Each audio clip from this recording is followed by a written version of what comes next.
Live from our downtown studios located in beautiful downtown Shelbyville. The morning show is brought to you by these great sponsors: the Villas of Hollybrook, Shelbyville Insurance, Berkey's Farm Store, Family Drug, and Shelbyville Manor. I'm your host, Mark Sanders, and I do want to thank you for listening in this morning.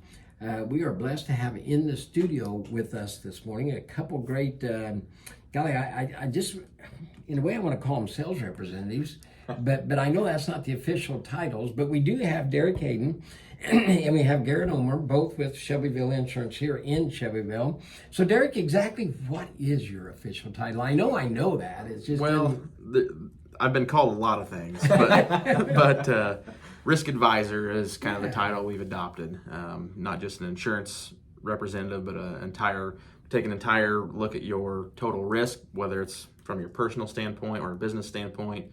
We advise you on items you can put into place, not just insurance, but also risk management procedures to reduce the volatility and loss of your whatever assets you've grown. Yeah, speaking of volatility, I believe the last time you were in, maybe May or June, excuse me, don't have that exact date, but you were talking quite a little bit at that time about cyber liability. Mm-hmm. Is that still a big issue?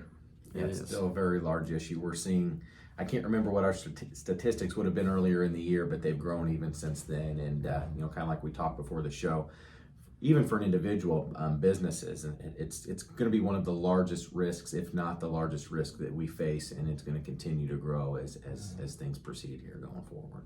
I'm just curious, for some reason, the first thing that pops in my mind is international. Is that an international thing, really, that threatens even here locally?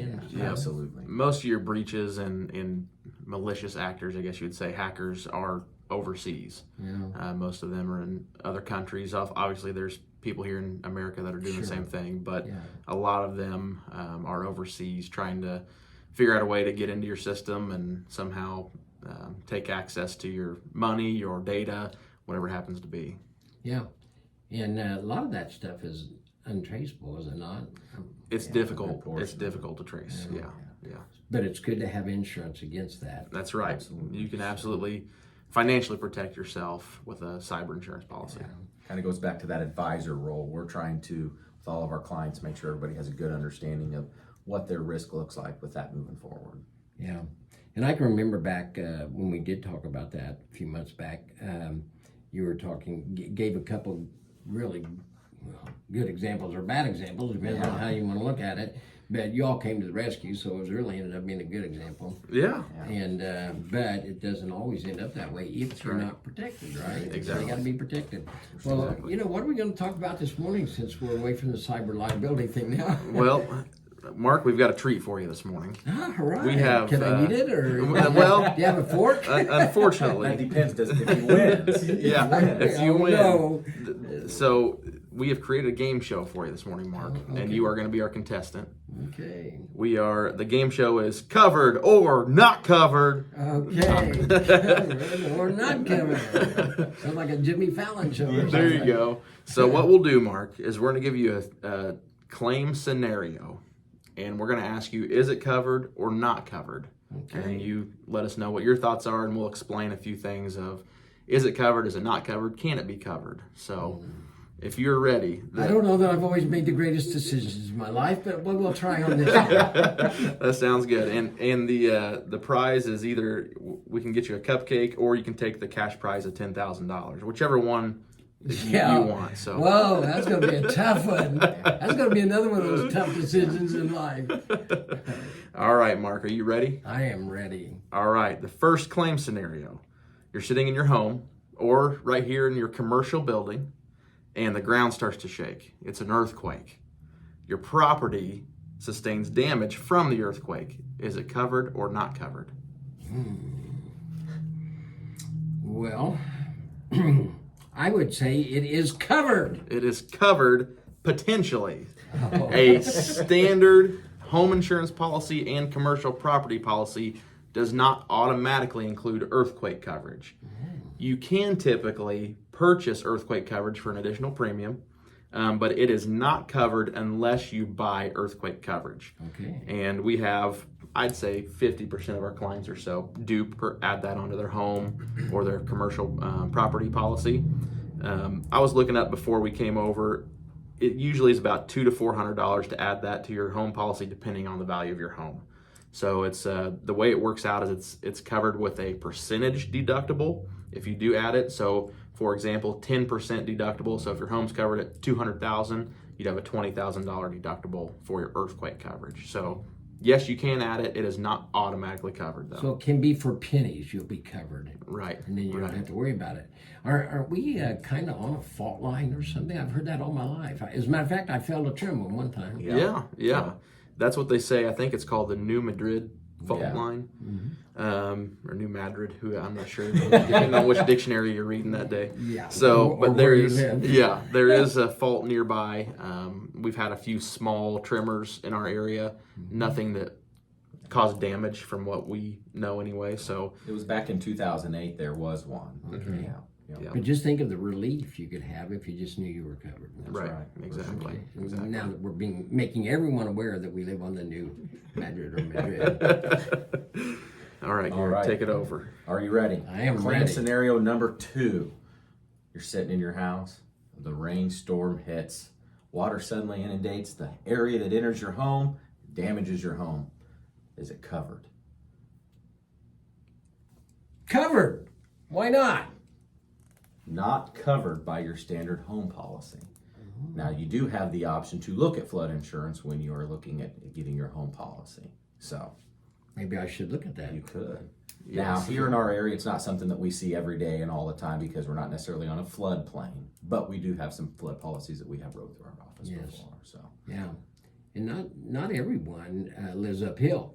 Right. correct. There are people who live downhill. Correct. Yeah, Okay. exactly. Down in the valley. Covered or not covered, right? So, yes, that's a good one. That's one that people don't think of. They automatically think flood is covered. And the definition of flood in the insurance language is, like Garrett said in the example, sudden inundation of water. Basically comes from the outside to the inside suddenly. That is called flood in insurance lingo. And you have to have a flood insurance policy specifically to get it to have that covered. Good to know. Yes. So, scenario number 3. Are you ready, Mark? I am ready. You have a party at your house. Let's say a Halloween party. And your dog suddenly gets upset and bites one of the guests. Is the liability from the dog bite covered or not covered by your home insurance policy? Might be time for the dog to go. That could be true.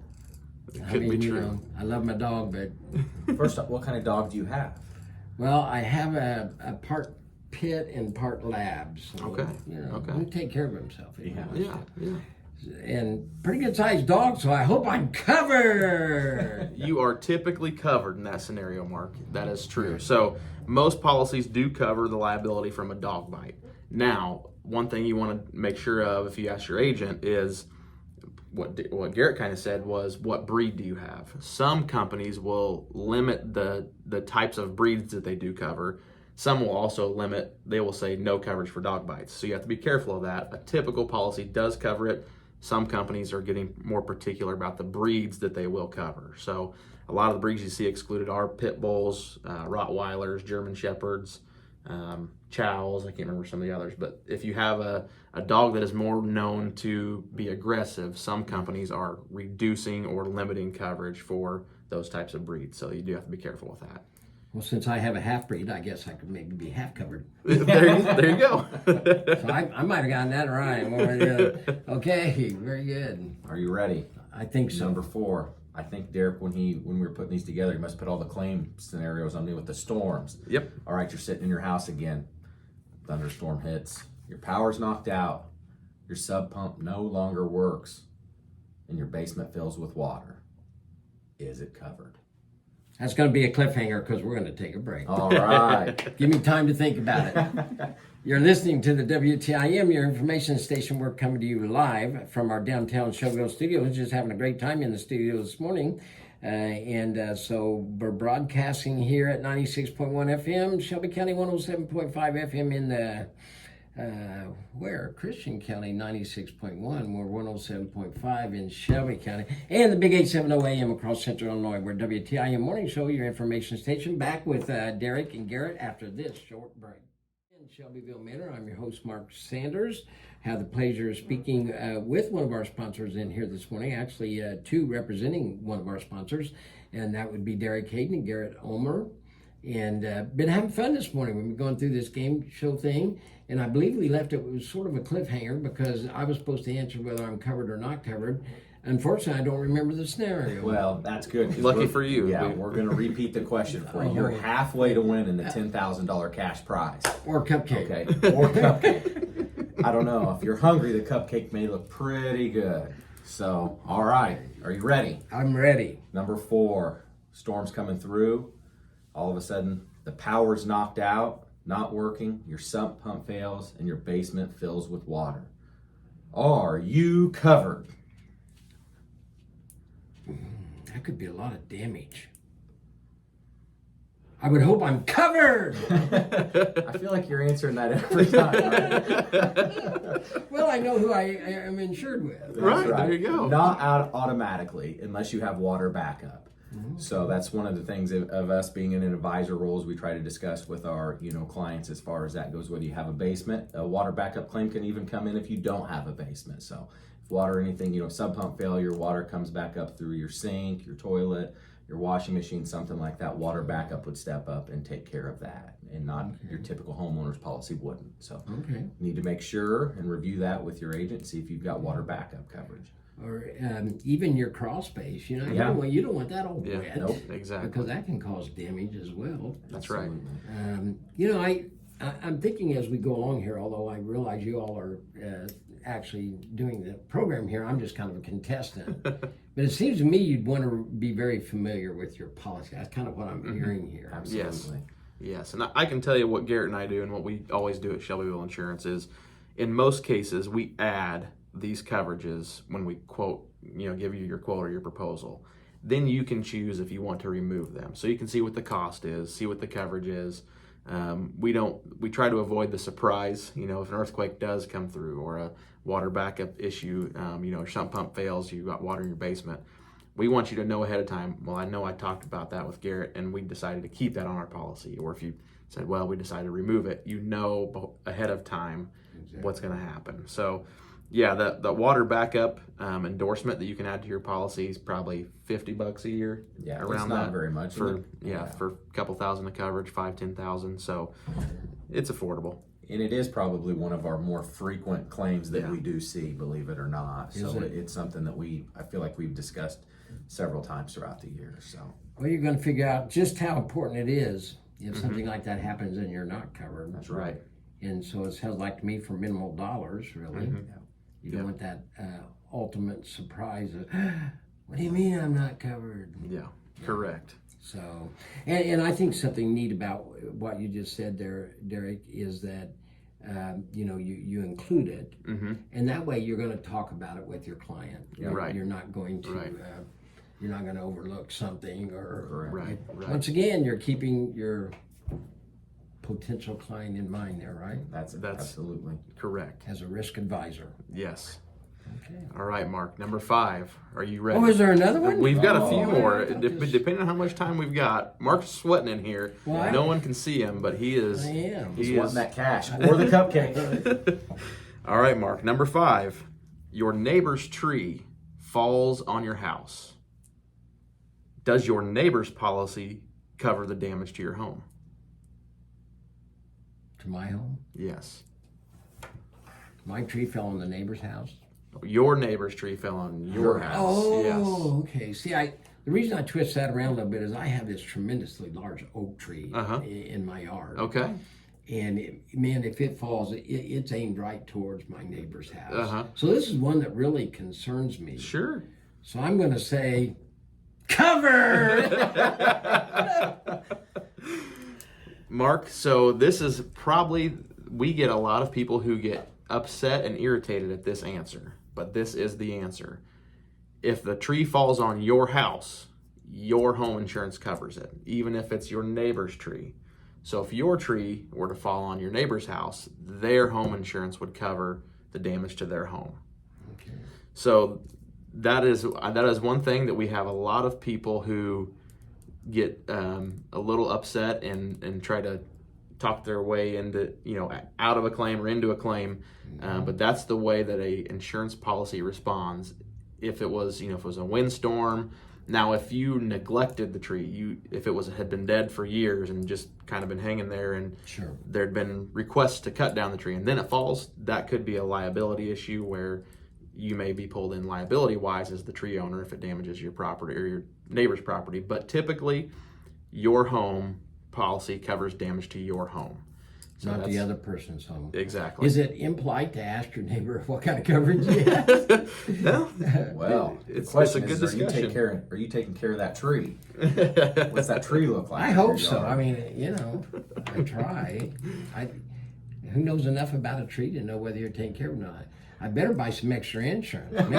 Maybe I need to cover his house. That's right. That's right. I'm sure your neighbor would appreciate that. Yes, I'm sure. I bet you've got yet another question for me. We've got and one. we're very quickly running out of time. All right, Okay. well, we've got one more. Your home catches on fire, your car's in the garage and is damaged by the fire. Is it covered by your home policy? Covered. Covered by your auto policy as long as you have comprehensive insurance. Oh, Yep. okay. Yep. Your home has specific exclusions typically for motor vehicles. So your auto policy would need to have, like Gary said, comp coverage to cover fire damage. So that's something to keep in mind as well. Well, maybe I should look into my insurance a little better. Let's go ahead and get that $10,000 cash prize out of the bag. Or is it the cupcake? It is the cupcake. Gentlemen, I really appreciate you taking time to come in this morning. Our You're pleasure. always a pleasure to speak with, and I think our listening audience has probably learned quite a bit this morning. So hopefully, great. maybe you'll be getting some phone calls. That's what we're looking Yes. for. All right. Great. Thank you for taking the time. You're listening to WTIM, your information station, coming to you live from our downtown studios in Shelbyville. Thanking Derek Hayden and Garrett Homer from Shelbyville Insurance. And we are broadcasting, by the way, on 96.1 in Christian County, 107.5 in Shelby County, and the Big 870 AM across Central.